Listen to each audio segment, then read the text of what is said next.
Guys, hello, j'espère que vous portez bien. Hope you're doing well. Punchlines.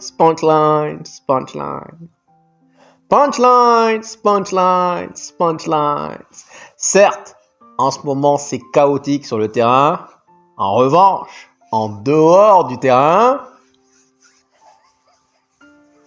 c'est spicy.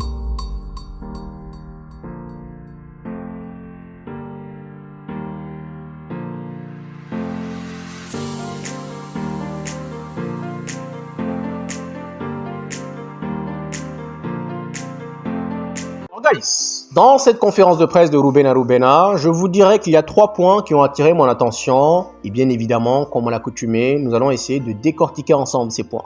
Point numéro 1, c'est quand il nous dit, je cite, « En ce moment, nous avons cruellement besoin d'engendrer de la confiance. Ce n'est clairement pas de cette manière dont nous souhaitons jouer, progresser, évoluer, mais nous avons besoin de points. » Petit rappel rapide, normalement, il vous faut en moyenne 40 points. 40 points pour pouvoir vous maintenir en première ligue. Conclusion, là actuellement Manchester United a 29 points. 29 points, il en resterait en moyenne 11 pour pouvoir rester en première ligue et donc pour ne pas faire la navette en championship. De toute façon, comme je vous l'ai dit, je ne vois clairement pas Manchester United descendre, honnêtement. Parce que Manchester United en championship serait synonyme d'une très mauvaise campagne publicitaire pour la première ligue. Donc, par rapport à cela, je pense que franchement, normalement, on va y rester. Premier point. Ensuite, également, quand vous gagnez, c'est bon pour la confiance. Et pour un coach, c'est toujours généralement meilleur de coacher, de manager une équipe dans les victoires plutôt que dans les défaites. Et également, il faut revenir sur le nombre de séances d'entraînement. Depuis son arrivée, on a eu moins de 15 séances d'entraînement. Ce n'est pas la même chose, comme il avait souligné la dernière fois en conférence de presse, ce n'est pas la même chose que s'il était arrivé, un peu comme Ten Hag, que s'il était arrivé durant le mercato de l'été, où il a eu le temps de travailler avec son équipe. Parce qu'il a souligné le fait de dormir ensemble, manger ensemble, cela crée des liens et donc fortifie la cohésion du groupe. Et donc forcément, ça aide. Donc tout ça, pour l'instant, on n'y est pas. Donc là, à l'heure actuelle, même si contre Fulham, on est tous d'accord, c'était...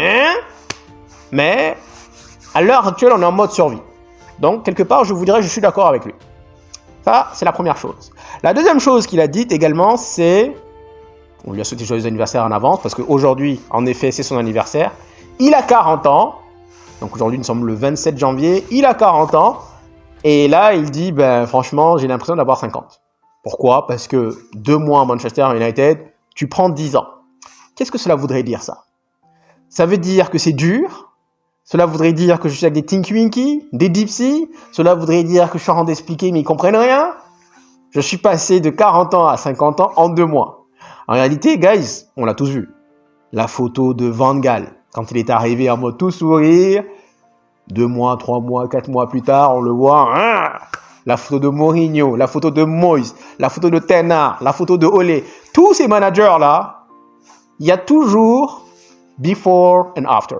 Il y a toujours le before and after. Before and after. Et en arrivant, ils sont là en mode je tiens le maillot, je suis en mode West Coast, yeah. Et 2 mois, 3 mois plus tard, franchement, tu te retrouves en mode Comme je l'ai dit la dernière fois, il y avait une photo qui comparait donc drogue, alcool et être entraîneur de Manchester United. Donc forcément, ça n'aide pas. Donc, c'était une blague, mais on la comprend dans le fond. Troisième point, et celle-là, guys, elle m'a plu. Punchlines.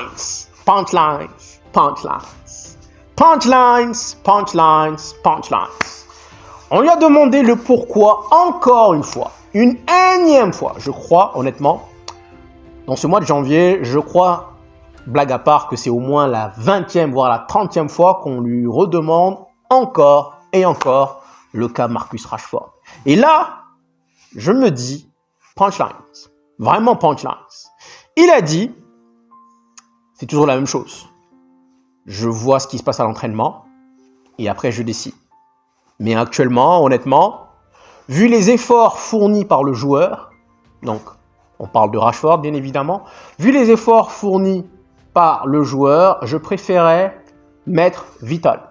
Donc Vital, pour ceux qui ne le connaissent pas, c'est le coach des gardiens. Apparemment, il a 63 ans. 63 ans. Conclusion, il a fait référence à la personne la plus âgée du groupe pour nous dire que je préférais dans ce cas faire jouer Vital, qui a 63 ans, on répète encore une fois, plutôt que de faire jouer un joueur comme ça. C'est une masterclass, guys. Dans le sens où, guys, pour ceux qui s'en souviennent, il y a 2 ans, je vous ai dit, moi, Rashford, je le dégage. Je crois que vous pouvez témoigner.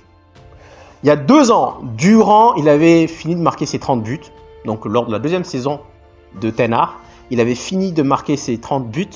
Et durant la trêve, durant la pré-saison, je l'ai observé. Et tout de suite, je vous ai dit, guys, on va avoir un problème Rashford. Dans le sens où monsieur a marqué 30 buts. Et là, tout d'un coup, il commence à croire dans son inconscient, dans son subconscient, que ça y est, il a atteint le mont Everest. C'est bon, plus besoin de travailler. Et honnêtement, j'ai regardé, je l'ai vraiment observé de loin, son attitude, je me suis dit, il se fout de notre gueule. Mais guys, il y en a plein qui vont revenir, vous rabâcher, ouais, qu'est-ce qu'il a fait pour vous? Il a marqué 30 buts. Le passé, il est passé. On s'en fout du passé en réalité. Dans le sens où, aujourd'hui, je vais vous le prouver, aujourd'hui, peu importe dans le secteur, dans le domaine dans lequel vous êtes, vous travaillez, on vous paye pour ce que vous faites à l'instant T. Conclusion. Faut pas croire que genre, parce que vous avez fait un excellent chiffre d'affaires il y a 2 mois, il y a 1 an, il y a 2 ans, qu'aujourd'hui, vous pouvez venir glander tranquille sans problème.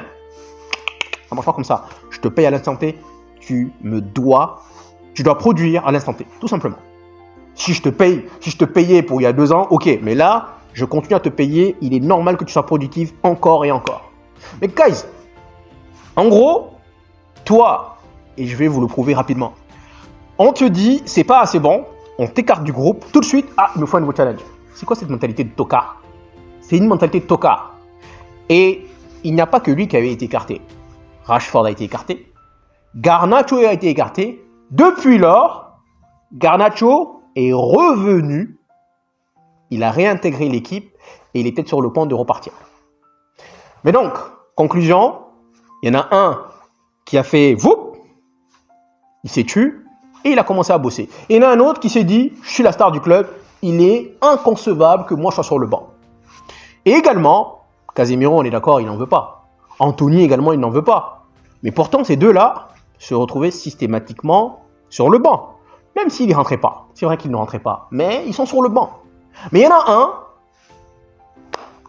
il est là. Et encore une fois, comme je l'ai dit, ce n'est pas aujourd'hui que moi je l'ai remarqué. Cela fait 2 ans. Je vous ai dit, il faut qu'on le dégage. Et moi, je ne suis pas dans, oui, le FC joueur, non. Moi, je m'en bats les steaks. Je m'en bats les steaks. Moi, tu produis aujourd'hui, je t'aime aujourd'hui. Tu produis pas aujourd'hui, je te dis fuck off. C'est aussi simple que ça, je m'en bats les steaks. Il n'y a pas d'amour, il n'y a pas de pitié. Donc, on arrête un peu, même dans la vie générale, hein, on arrête de vivre dans le passé. Le passé, il est passé, on s'en fout, il ne reviendra pas. Ce qui compte, c'est le présent et le futur. On doit travailler le présent pour avoir des conséquences positives, on espère, sur le futur. Mais le passé, il est passé. Donc, on s'en fout de ce qu'il a fait. Mais aujourd'hui, 6 semaines après, il n'est toujours pas dans le 11. Enfin, toujours même pas sur le banc. Il était sur le banc contre Newcastle, et ce parce que Bruno Fernandes et Ugarte étaient suspendus, mais il n'est pas rentré. Et donc, toi, jusque-là, il n'y a pas de remise en question. Guys, moi, cette phrase, je l'ai kiffée. Je l'ai kiffée pourquoi? Parce que, je me rappelle encore une fois, Ole avait critiqué Rashford. Ole, hein, pas Ten Hag, Ole. Donc, on parle de 2019. Ole avait critiqué Rashford. Et juste après, parce que malheureusement, jusque-là, on avait encore ce qu'on appelle le player power. C'est-à-dire que les joueurs, que ce soit les Pogba, les Rashford, les Martial, tous ces guignols-là, ils ont pris le pouvoir. En gros, t'as pas le droit de me critiquer, je suis une star. Mais une star de merde. Je suis désolé du terme, mais tu fais quoi? Tu es là en mode... y a pas de pitié, guys. Donc, Ole est dans l'obligation, juste après, de dire « Ouais, franchement, je suis désolé de ce que j'ai dit » avant même la conférence de presse. Est-ce que vous vous rendez compte du pouvoir des joueurs? Paul Pogba qui va à Dubaï pendant 2 mois en mode « Je suis en train de pédaler » alors qu'on sait que la nuit, tu vas sortir. Le player power, je n'ai pas encore vu, honnêtement, un coach. Jusque-là, je n'ai pas vu un coach capable de venir me dire « Tac, tac, tac ». La pique qu'il a envoyée à Rashford, guys, c'est une masterclass, honnêtement. Parce que là, ça voudrait dire que, honnêtement, à l'heure actuelle, il serait plus préférable pour moi de mettre un gars de 63 ans, qui est donc probablement le plus vieux de tout le groupe, plutôt que de faire jouer un gars comme Rashford. Pourquoi ? Parce que les efforts ne sont tout simplement pas en adéquation avec ce que j'attends. Masterclass. Maintenant, je me dis pourquoi il dit ça ? Parce qu'il y a 2 points. Il y a un point important dans le sens où il dit « Je ne critiquerai jamais mes joueurs devant la presse. » Ça, c'est plus qu'une pique. C'est plus qu'une pique. Donc, s'il arrive à ce point, est-ce que cela voudrait dire que là, actuellement, il ne considère plus Rashford comme un de ses joueurs ? Ou alors, il a tout tenté, il a vraiment tout essayé, la diplomatie, l'effet de caresser dans le sens du poil, ça n'a rien donné. Il se dit, tant pis, foutu pour foutu, on y va. Parce que là, en même temps, en disant une phrase comme ça, tu envoies un mauvais message à tout ce qui est Dortmund, Milan, Barcelone, du moins tous les clubs qui l'ont soi-disant supervisé. Tous les clubs qui le veulent vraiment en ce moment, tu envoies en réalité une mauvaise perception, une mauvaise image du joueur. Parce que s'il ne joue pas, s'il ne vraiment travaille pas dur, est-ce que réellement, moi, en tant que Milan, en tant que Barcelone, en tant que Dortmund, je vais aller chercher ? Donc pour moi, ça voudrait dire que Rashford, je pense que là, c'est comme ça que moi je le vois en tout cas, là je pense qu'il a la confirmation que Rashford va rester. Et donc, puisque tu peux pas venir dire ça comme ça, alors que justement, ce joueur-là se rapprocherait d'un autre club. Parce que là, tu lui fais de la mauvaise pub, et cet autre club va forcément derrière se retirer.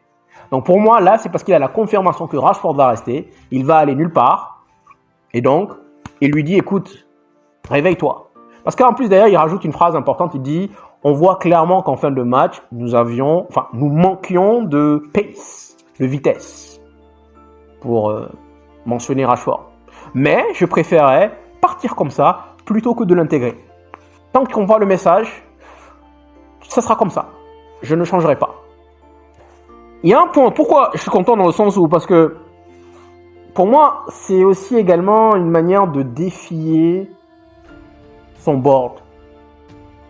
Pourquoi ? Parce que jusque-là encore une fois, personne n'est allé aussi loin avec un joueur, surtout avec la star du club. Personne. La star du club fait ce qu'il veut. Et souvenez-vous, guys, c'était il y a 1 an, l'épisode Belfast. Belfast, le mec, il va sortir, probablement se bourrer la gueule, et il arrive en mode, le lendemain, Ineos a fait fou, il réintègre l'équipe. Alors que là, lui, il dit, niet, c'est ma décision, il ne rentre pas. Il ne rentre pas, on fait comment ? Donc je me dis, c'est un moyen de piquer son ego, parce qu'en réalité, il y a un joueur dans Rashford. Ou alors, encore une fois, il y a tellement de possibilités, guys. Alors, encore une fois, c'est aussi un moyen de se dire, je ne veux pas de toi. Prends tes clics, tes claques, et casse-toi. Laisse les cloques. Merci, au revoir. Je touche ton ego. Je t'humilie en public.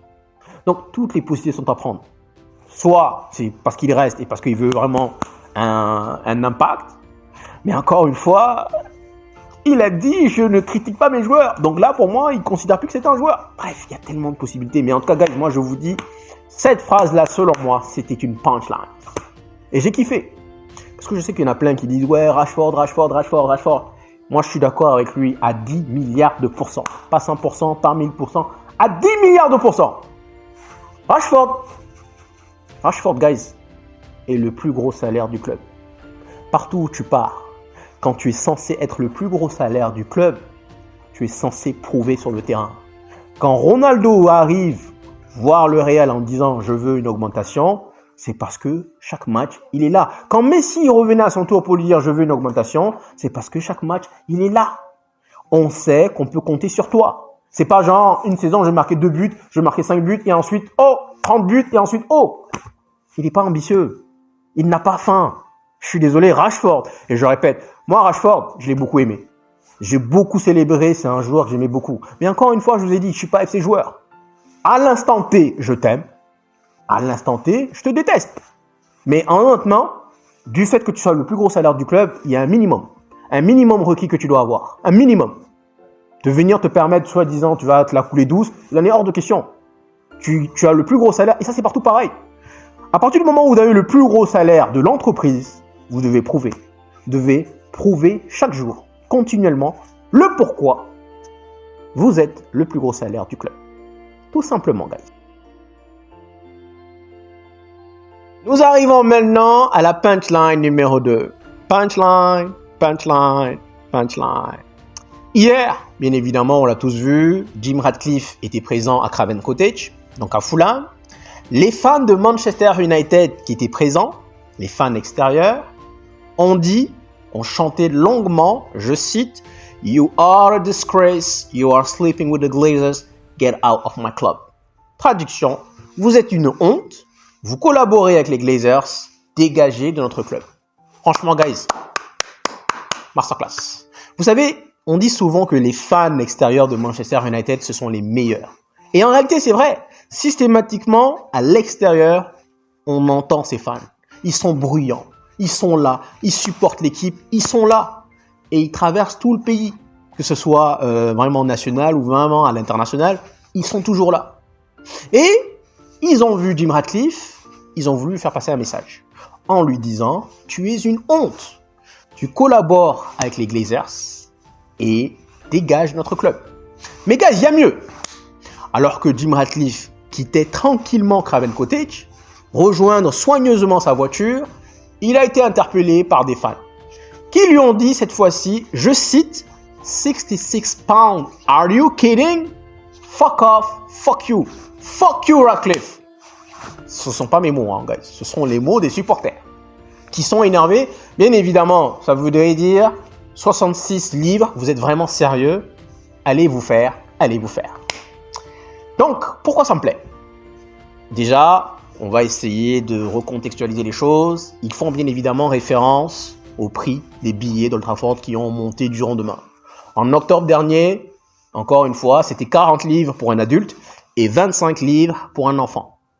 Aujourd'hui, Ratcliffe, depuis novembre, a ramené les prix à 66 livres. Et en plus, comme je l'ai dit, il n'y a pas de concession. Que ce soit enfant ou adulte, même tarif pour tout le monde. Il n'y a plus de concession.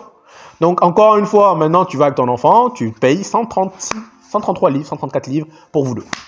Incroyable, mais vrai. Alors qu'avant, tu payais la moitié. Guys, pourquoi, honnêtement, c'est scandaleux? Je vais encore une fois le répéter. Parce que je suis allé regarder la fortune personnelle de Jim Ratcliffe équivaut, wait for it, 13 milliards 800 millions de dollars. Voici à quoi est estimée sa fortune personnelle. Les Glazers, ils sont 7. Bon, il y a Kevin, il y a Darcy, il y a Abraham, il y a Joel, et puis il y a d'autres Tinky Winky, bien évidemment. Leur fortune à eux, puisque bien évidemment c'est part égale, est une estimation à peu près de 1 milliard 700. Donc chaque membre des Glazers a comme fortune personnelle en moyenne 1 milliard 700. Bon, juste le troisième là, j'ai oublié son nom, qui lui, il n'a plus d'argent. Bref, enfin, en dehors de Kevin, il y en a un autre là, j'ai oublié son nom. Je crois que c'est Brian, ouais, c'est Brian. Donc, encore une fois, la fortune personnelle de Ratcliffe est équivalent de 13 milliards 800 millions de dollars. Donc Ratcliffe arrive en nous disant ce beau, magnifique discours, en nous disant « Je suis supporter de Manchester United de longue date ». Ratcliffe, il doit avoir 71, 72 ans, ok? Conclusion, il doit être né entre 53 et 54, aux alentours. Conclusion, il est peut-être trop jeune, mais il était là en 58. Le 6 février 58, quand malheureusement on reconnaît cette date, le désastre de Munich, il était là. 68, quand Manchester United remporte la Ligue des Champions, si soi-disant il est supporter depuis qu'il est gamin, il était là. Donc conclusion, je me dis, tu sais ce que ça veut dire être supporter de Manchester United, normalement. Est-ce que tu crois que ça voudrait dire vraiment, je suis propriétaire et là je décide d'augmenter les tarifs? Parce qu'en réalité, c'est pas fini, guys. Je suis désolé de vous le dire, c'est pas fini. Enfin, pour ceux qui veulent y aller. Parce que là, on compte, d'ici 1 an ou 2, ça va encore augmenter. Et pourquoi ça va encore augmenter? Parce que justement, Ratcliffe souhaite construire un stade.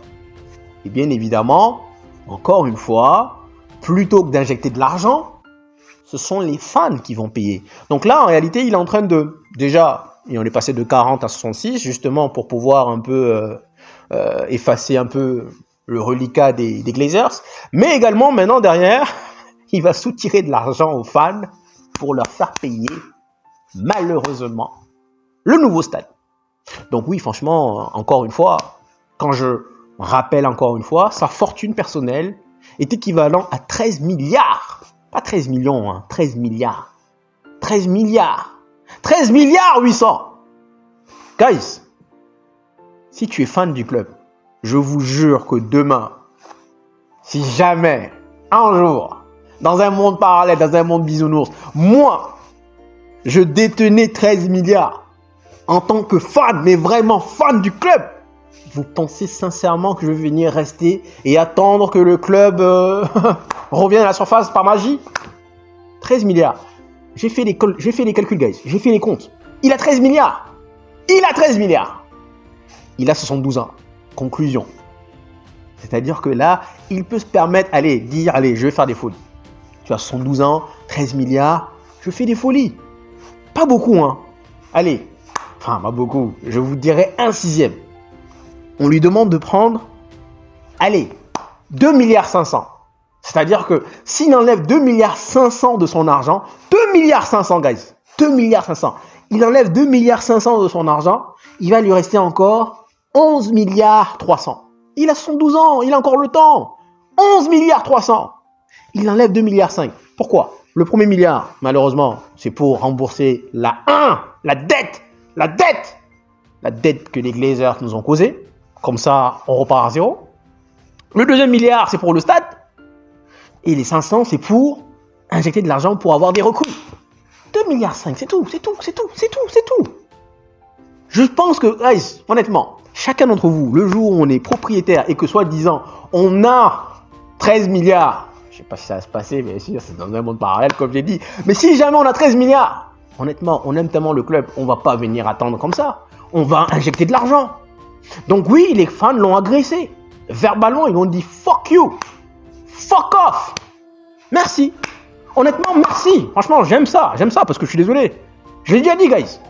Là, je m'attaque ces derniers temps à Ineos parce que j'attends un an. J'ai attendu un an, maintenant, on tape. Et franchement, ce qu'ils ont fait, c'est scandaleux. Toi, tu arrives, tu dis que tu es fan du club, et qu'est-ce que tu fais? Tu rehausses les prix. LOL. 66 livres. Vous vous rendez compte quand même? En euros, ça fait combien? Allez. Donc, il faudra payer maintenant à peu près 80 € pour pouvoir voir un match. Donc, guys, pour moi, ça, c'était une punchline. Franchement, hier, j'ai kiffé. J'ai pas kiffé le match en lui-même, mais j'ai kiffé l'après. J'ai kiffé la punchline de Rubena et j'ai kiffé la punchline des fans. Fuck you, Ineos. Il n'a pas aimé, mais j'espère que maintenant, tu vas réaliser. Nous sommes le 27, 0 transfert. J'espère vraiment que ça va te toucher dans ton ego. Honnêtement. Et j'ai beaucoup kiffé. Merci. Merci. Merci. Et donc, enfin, pour finir, je vais revenir sur le duel entre Adama et Martinez. Adama qui poste une photo en disant cela ne résume nullement pas le match. Lui en mode bodybuilding et Martinez par terre. Qu'est-ce qu'il est stupide. Je suis désolé, mais honnêtement, ça se voit, hein, guys. J'ai pas envie d'être méchant, mais ça se voit. Je suis désolé, ça se voit que lui, il n'a absolument rien à faire dans le football. Il est là, bodybuilding, putain. C'est vrai qu'il court vite quand même, mais réfléchis un peu, quoi. Je vois pas, t'as perdu. Et en plus, c'est lui qui a marqué le but. En mode, ouais, ça ne résume pas le match.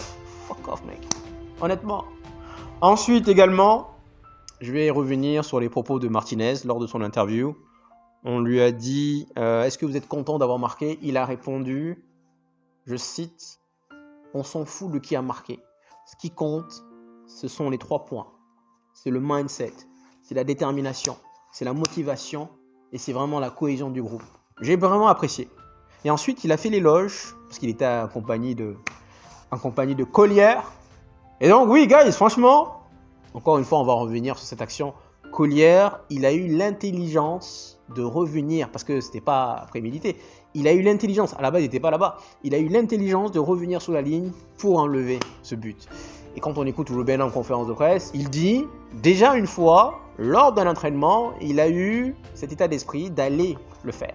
Et donc aujourd'hui, il a simplement répliqué. Conclusion, l'entraînement, ça peut aider. Donc oui, il a fait l'éloge de Collier en disant franchement, je veux vraiment beaucoup le remercier. Et j'ai beaucoup apprécié parce que dans le sens où oui, j'ai marqué, mais derrière, c'est comme si sans ce sauvetage, on allait repartir avec un point.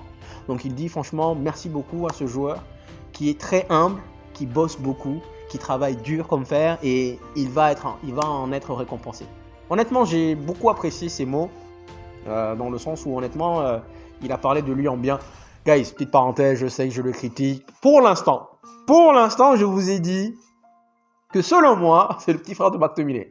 Maintenant, si demain, il arrive à commencer à casser les lignes, je vais lui dire, guys, Collier! Bon, je voulais l'appeler Ballon d'Or 2027, mais bon, je pense qu'on va encore attendre un peu. Il a fait un très beau sauvetage, donc on va encore attendre un peu. Et Collier a dit, franchement, ça fait très plaisir. Surtout que, d'autant plus que ce sont des mots d'un champion du monde. Et donc oui, je veux continuer à travailler dur et vraiment récupérer une place. Ça fait plaisir, honnêtement.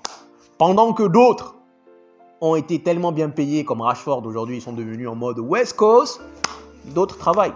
Après, encore une fois, ce n'est pas le même talent. Quand tu n'as pas le talent, tu es obligé de travailler plus. Donc, guys, je crois que j'ai fait le tour. Merci infiniment d'être venu jusqu'ici. Et comme je vous ai dit, punchlines. Prenez soin de vous et je vous dis